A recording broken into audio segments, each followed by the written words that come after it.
बहुत बहुत स्वागत है दोस्तों आप लोगों का हमारे चैनल पीस स्टडी पर। और आज हम लोग यहाँ पर स्टार्ट करने वाले हैं अपना क्वेश्चन नंबर 13 से, जैसे कि आप लोग स्क्रीन पर देख रहे हैं। और इससे पहले मैंने आप लोगों को बहुत सारी वीडियोस दे दी हैं, यहाँ पर आई बटन में क्लिक करके आप लोग देख सकते हैं। इस मेथड को सीखने के लिए आपको पीछे वाली वीडियो देखनी पड़ेगी। तो चलिए देखते हैं क्वेश्चन में क्या दिया हुआ है। ये है आपका 9.5 एक्सरसाइज से, और यहाँ पे दिया हुआ है dy upon dx plus 2y tan x is equal to sine x. और सबसे पहले हम लोग क्या करेंगे, इसकी कंपैरिजन करेंगे। dy upon dx plus py is equal to q। तो यहाँ से हम लोग कंपैरिजन करेंगे तो यहाँ पर आपको दिखेगा p की वैल्यू यहाँ पर 2 tan x हो जाएगी। तो p is equal to 2 tan और x हो जाएगी। ठीक, इसी तरह से q की कंपैरिजन करेंगे तो यहाँ पर आ जाएगा साइन x।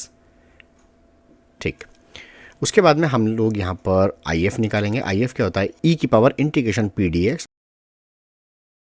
और यहाँ पर ये हो जाएगा p की वैल्यू लगा देंगे 2 tan थीटा, 2 मैंने बाहर ले लिया है tan x, और यहाँ पर हो जाएगा dx। e की पावर 2 इसका होता है log sec x, और 2 ऊपर ले जाएंगे, e की power log sec square x, log से e कट जाता है तो ये हो जाएगा sec स्क्वायर x। तो if हमारा निकल कर आ गया है sec स्क्वायर x, और इसे कर लेंगे ब्रैकेट में बंद, इसलिए का निशान लगा देंगे। अब हम यहाँ पर निकालेंगे अपना सॉल्यूशन। तो सॉल्यूशन होता है ये y into I F is equal to integration q I F d x plus c.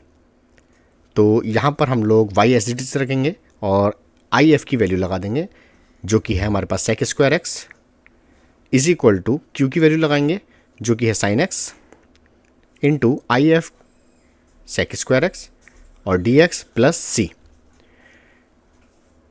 y इसे एज इट इज रखेंगे is equal to integration sine ऐसी रखेंगे, लेकिन इसे हम अपॉन में लिख सकते हैं 1 upon cos square x d x plus सी।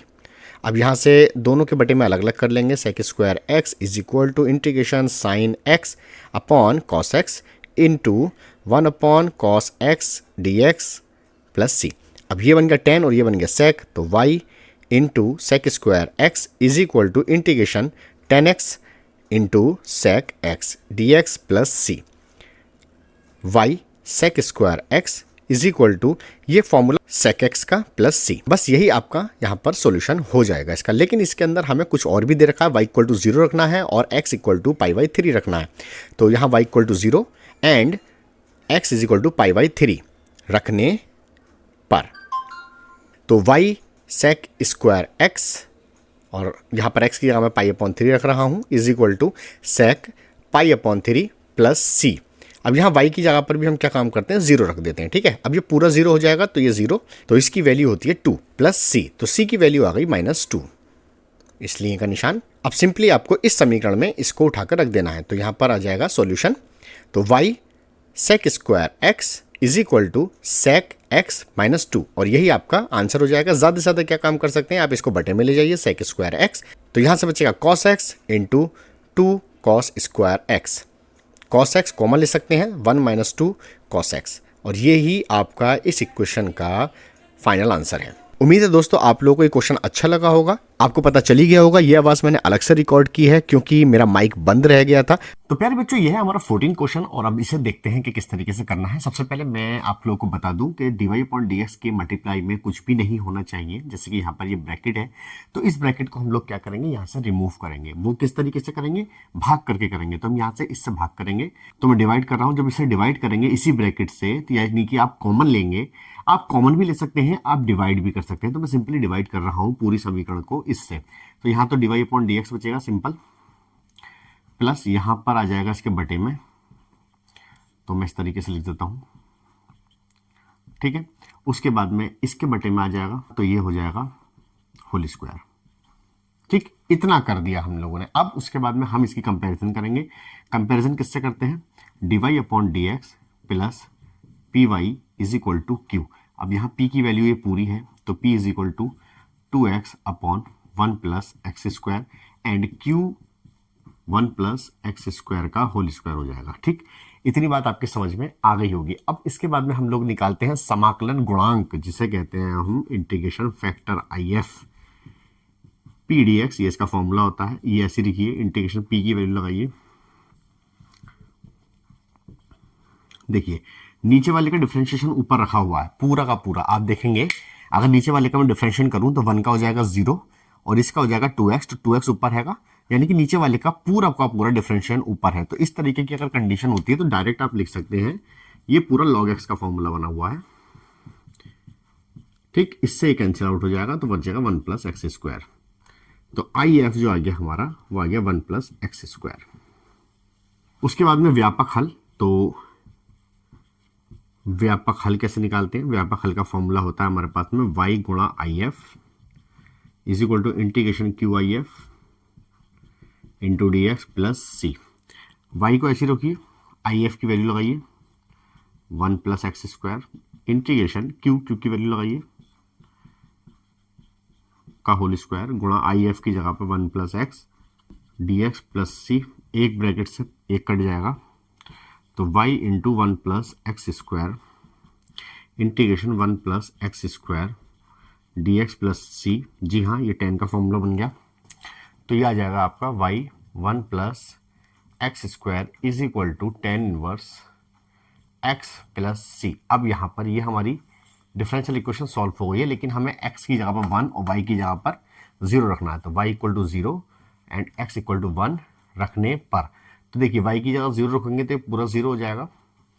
10 इनवर्स x की जगह पर आ जाएगा 1 प्लस सी, ये होता है पाई बाई 4। तो 0 इज इक्वल टू ये होती है पाई बाई 4 की वैल्यू। भाई 10 में 1 जो वैल्यू होती है पाई बाई 4 की होती है, यानी कि 45 की इधर ले आइए, c is equal to minus pi by 4 हो जाएगा। ठीक है, इस सी की वैल्यू को उठा के आप यहाँ रख दीजिए, तो ये आ जाएगा y 1 plus x square is equal to 10 inverse x minus pi by 4, और यही इसका क्या हो जाएगा, हल हो जाएगा। तो इस तरीके से आप लोग इसे सॉल्व करेंगे। उम्मीद है आपको ये क्वेश्चन अच्छा लगा होगा। छोटा सा क्वेश्चन था, तो जल्दी से उतार लीजिए, फिर चलते हैं नेक्स्ट क्वेश्चन की तरफ। तो प्यारे बच्चों, ये है हमारा क्वेश्चन नंबर 15। अब इसको किस तरीके से करना है जरा ध्यान से देखिए। तो ये हमारे पास लीनियर डिफरेंशियल इक्वेशन है, वो तो सही है, लेकिन इसको थोड़ा सा मॉडिफाई कर लेते हैं हम लोग। कैसे कि d y upon d x minus, मैं इसे इस तरीके से लिख सकता हूँ 3 cot x into y is equal to sine 2x। मतलब ये जो y था मैं इधर ले गया। अब इसी कंपैरिजन करिए, तो d y upon d x plus p y is equal to q, ये फॉर्मूला होता है हमारे पास में, इससे हमें कंपैरिजन करते हैं। ठीक, तो यहाँ से हम अगर कंपैरिजन करें तो y की वैल्यू जो आ जाएगी वो आ जाएगी, तो p की वैल्यू आ जाएगी माइनस के 3 कॉट एक्स, और अगर हम q की वैल्यू निकालेंगे यहाँ से तो आ जाएगी साइन 2x। उसके बाद में आई एफ निकालते हैं, p d x is equal to, e ऐसी रखिए, p की जगह वैल्यू लगाइए, -3 मैंने बाहर ले लिया, कॉट एक्स डी एक्स हो गया। कॉट का माइनस साइन होता है, तो ऐसे कर लीजिए कि तो -3 रहने दीजिए, ये हो जाएगा लॉग साइन एक्स।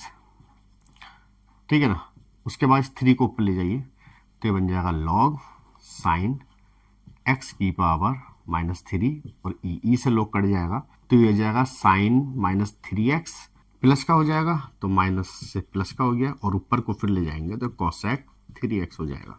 तो आई एफ जो आ गया हमारे पास में कोसेक की पावर 3x हो गया। ठीक, नहीं है समझ में? मैं एक बार फिर से बता देता हूँ आप लोगों को, देखो ध्यान से देखो। p की जगह वैल्यू मैंने y लगा दी, ये लगा दी, 3 मैंने बाहर ले लिया क्योंकि कांस्टेंट था। इंटीग्रेशन कॉट एक्स का जो होता है वो होता है लॉग साइन एक्स। ठीक, लॉग से ई तभी कटेगा जब ये 3 यहाँ पर नहीं होगा, तो इस -3 को मैं इसके ऊपर ले गया, ये ले गया, अब लॉग से ई कैंसिल आउट हो गया, तो ये बचा हमारे पास ये। ठीक, माइनस की पावर थी नीचे को ले आया तो प्लस की हो गई, लेकिन साइन का उल्टा क्या होता है, कोसेक, तो हम इसे इस तरीके से भी लिख सकते हैं। समझ में आ गई? उसके बाद में हम निकालते हैं इसका सॉल्यूशन। तो व्यापक हल, तो व्यापक हल का फॉर्मूला क्या होता है, y गुणा I F is equal to integration q I F d x plus c. Y ऐसी छोड़िए, आई एफ की वैल्यू लगाइए, आई एफ की वैल्यू देखिए ये निकल के आई है cosec q x, integration q की जगह लगाइए साइन 2x, आई एफ की जगह cosec q x d x plus c. Sine 2x का फॉर्मूला खोलिए, 2 sine x into cos x, इसे आप उल्टा करके लिख लीजिए 1 अपॉन साइन क्यूब एक्स और डी एक्स। भाई एक साइन से एक साइन पूरा कट गया, 2 बाहर ले लो, तो क्या बचा, 2 चलो मैंने बाहर ले लिया, तो ये बचा कॉस एक्स, और एक साइन, 2 साइन बचे ना, तो एक साइन मैंने इसके बटे में ले लिया और एक साइन मैंने ऐसे लिख लिया प्लस सी। यहाँ पर थोड़ा ध्यान दीजिए भाई, इधर जो चल रहा है y कोसेक क्यूब एक्स, वो तो एज इट इज ऐसे ही चल रहा है। यहाँ पे ध्यान से देखो, 2 बाहर, ये बन गया आपका cot x into cosec x d x plus c. ये एक फॉर्मूला होता है, इस कोसेक एक्स प्लस सी, यहाँ पे चल रहा है y into cosec cube x, इसके बटे में ले जाइए तो y is equal to -2 cosec x upon cosec cube x plus c upon cosec cube x. एक से काट दीजिए इसे तो y इज इक्वल टू आएगा -2, 2 बचेंगे, ऊपर चला जाएगा तो साइन स्क्वायर एक्स बचेगा, और ये ऊपर चला जाएगा तो साइन क्यूब एक्स बचेगा। अब हमें x बराबर रखना है π/2 और y बराबर रखना है 2, जैसे कि हमें क्वेश्चन में दे रखा है। तो y की जगह पे हमने 2 लगाया तो ये आ गया 2 -2 साइन स्क्वायर, यहाँ पे लगाइए π/2 प्लस सी इंटू साइन क्यूब π/2, एक्स की जगह पे लगा दिया हमने तो -2 साइन π/2 का मान 1 ही होता है, ऐसे यहाँ पे 1 आ जाएगा तो ये बचा 2 और यहाँ बचेगा प्लस सी, तो इधर 2 बचा, मेरे ख्याल से सी बराबर 4 आ गया। अब इस सी का मान उठा के आप यहाँ लगा दीजिए और आंसर आपका आ जाएगा y is equal to -2 sine square x plus 4 sine cube x. तो बस यही इसका फाइनल आंसर है, इस तरीके से सॉल्व करेंगे। तो दोस्तों अभी तक हम लोगों ने 15 तक के क्वेश्चन कर लिए हैं। अब 16 क्वेश्चन मैं पढ़ने के लिए जा रहा हूं। ये थोड़ा लंबा क्वेश्चन है, इबारती प्रश्न है, मतलब थोड़ा लेंथी है। तो लिखा है कि मूल बिंदु से गुजरने वाले एक वक्र का समीकरण याद कीजिए। यदि इस वक्र के किसी बिंदु x को y पर स्पर्श रेखा की प्रवणता उस बिंदु के निर्देशांकों के योग के बराबर है। बहुत ही बढ़िया सवाल है, जरा ध्यान से समझिए।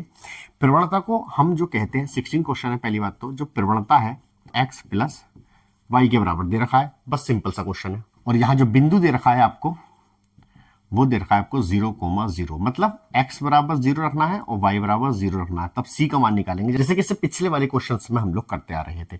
तो सबसे पहले आप क्या करेंगे, यहाँ पर ध्यान से देखिए, ये क्या दे रखा है आपको y, तो y वाले को इधर लेकर आइए, dy upon dx minus y is equal to x, इसकी मल्टीप्लाई में क्या है 1, तो कंपेरिजन कर लो भैया,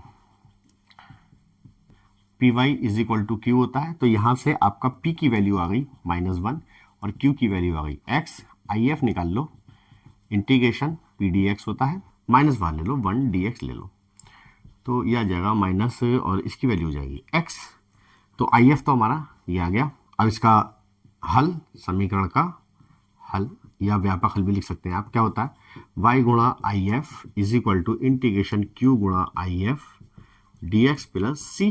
तो y ऐसी छोड़िए, आई एफ की वैल्यू q की वैल्यू देखिए x है, फिर गुणा e की power minus x d x plus c, first into second लगाइए, तो खंड से समाकलन वाला लगाएंगे यहाँ पर।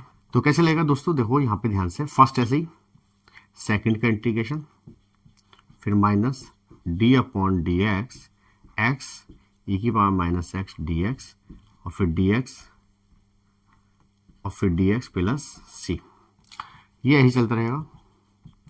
एक्स ई की पावर एक्स का ई की पावर एक्स, लेकिन माइनस का 1 आ जाएगा बटे में, क्योंकि माइनस से गुणा में। यहाँ पर एक्स का जो होता है 1 होता है डिफरेंशिएशन, और इसका फिर से वही और बटे में आ जाएगा 1 और फिर डी एक्स। आगे सॉल्व करेंगे, y इंटू ई की पावर माइनस एक्स, ये हो जाएगा माइनस एक्स इंटू ई की power minus x, minus minus हो जाएगा भैया प्लस, ये वाला माइनस और ये वाला माइनस प्लस हो गया, तो बचा ई की पावर एक्स का फिर से ई की पावर एक्स प्लस सी। ठीक है, अब इसके अंदर आप x बराबर 0 रखो और y बराबर 0 रख दो। y बराबर 0 रखोगे तो पूरी टर्म 0 हो जाएगी, इज इक्वल टू x बराबर 0 रखोगे तो पूरी टर्म 0 हो जाएगी, प्लस यहाँ पर आ जाओ, e की पावर 0 हो जाएगी और प्लस c, तो यहाँ बचा 0 बराबर ये बचा 1, e की पावर 0 का मतलब 1 होता है, प्लस c। मैं एक बात बता दूं, किसी की पावर 0 हो उसका मान 1 होता है, चाहे 10 की पावर 0 हो उसका मान 1 हो जाएगा, तो c बराबर आ गया आपके पास -1। ठीक है,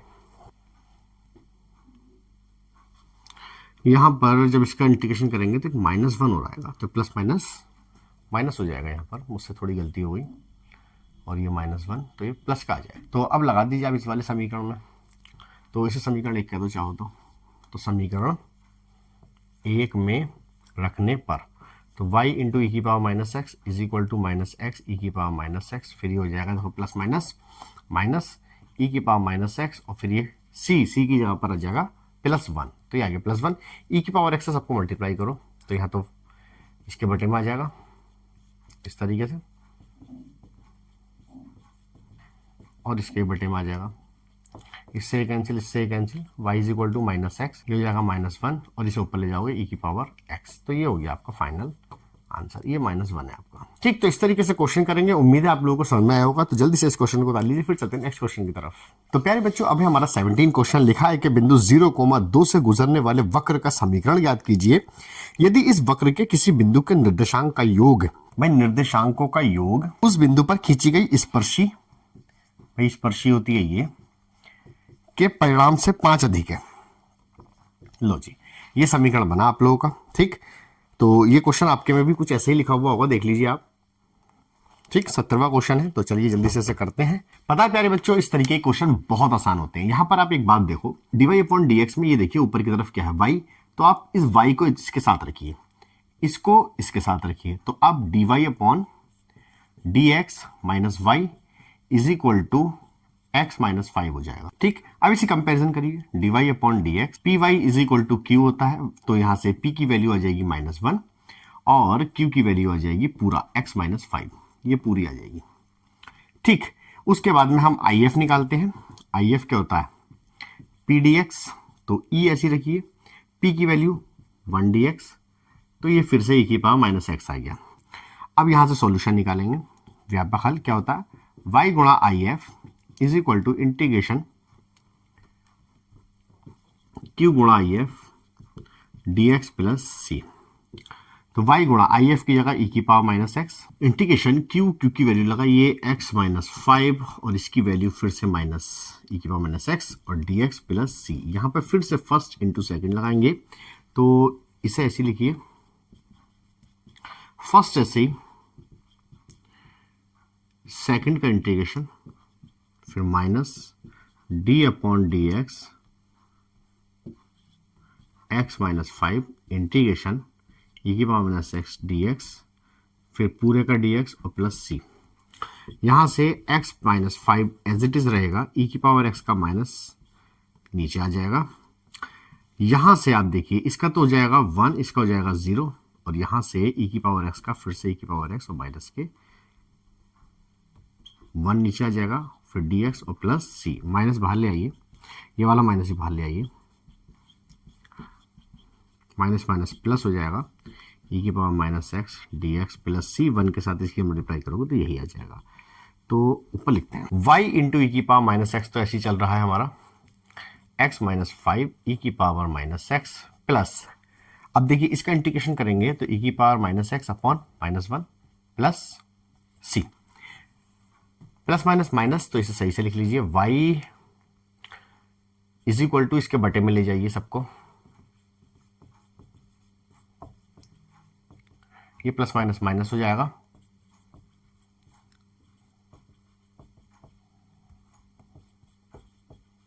इससे कैंसिल, इससे कैंसिल, तो y इज इक्वल टू आ गया 1 प्लस, इसे ऊपर ले जाएंगे तो c e की पावर x हो जाएगा। अब एक बात बताइए, अंदर मल्टीप्लाई कर लो भाई, 4 बचेगा, तो 4 माइनस एक्स प्लस सी ई की पावर x बराबर y। ठीक, ये तो हमारी डिफरेंशियल इक्वेशन सॉल्व हो गई, लेकिन उसने एक पॉइंट दिया था इसके अंदर, क्वेश्चन के अंदर एक बिंदु दे रखा था कि 0,-2 से होकर जाता है वक्र, तो x बराबर 0 है और y बराबर 2 दे रखा है। ठीक, समीकरण में रख दीजिए, y की जगह पे 2 लगाइए, 4 माइनस x की जगह 0 लगाइए प्लस सी ई की पावर x की जगह फिर से 0 लगा दीजिए, तो ये बचा 2, इधर ले आओ, 2 माइनस 4, यहां मैंने बताया था इसकी वैल्यू हो जाती है 1, क्योंकि e की पावर 0 का मान क्या होता है, 1 होता है, तो यहां बचेगा केवल c, तो c इज इक्वल टू आ गया -2। इस c की वैल्यू उठा के इस समीकरण में लगा दीजिए, फाइनल आंसर आपका ये आ गया। तो यहां c की जगह लगा देंगे -2, तो ये माइनस हो जाएगा, -2 e की पावर x। लीजिए साहब, ये इस क्वेश्चन का आंसर है। तो इस तरीके से हल होगा। इस तरीके के क्वेश्चन बहुत ज्यादा आसान होते हैं। क्यों? क्योंकि इनमें कुछ ज्यादा कुछ करना है नहीं, सिंपल सी लीनियर डिफरेंशियल इक्वेशन बनती है और उसको बस सिंपलीफाई करते चले आइए। बस आप लोगों को इंटीग्रेशन आना चाहिए। अगर इंटीग्रेशन आपको आता है तो आप कर लेंगे, नहीं तो फिर अटक जाएंगे। जल्दी से उतार लीजिए, इस क्वेश्चन की प्रैक्टिस जरूर करना। हाँ जी, तो 18वां क्वेश्चन बहुत हल्का सवाल है। बस क्या कह रहा है, आईएफ निकालना है। 4 ऑप्शन दे रखे हैं आप लोगों को। इस तरीके का क्वेश्चन आपका टिक मार्क में जरूर आएगा। एक क्वेश्चन तो इस चैप्टर से आएगा ही आएगा। वो भी हो सकता है डिग्री निकालने के लिए, कोटी निकालने के लिए आ जाए। तो आप लोग उसको बहुत अच्छे से सीख लीजिए। मैंने फर्स्ट लेक्चर के अंदर ही इन सब चीजों के बारे में बताया हुआ है। तो आइए इसके बारे में बात करते हैं दोस्तों।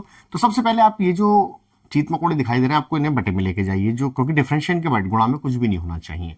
तो यहां बनेगा dy/dx, इसके बटे में आ जाएगा, आ गया, और इसके बटे में आ जाएगा, तो इसके बटे में आ जाएगा, तो एक पावर कट जाएगी, तो यहाँ पे 2 थी 1 बचेगी। ठीक, अब यहाँ पे देखिए क्या है y, तो यहाँ y ऊपर रहेगा।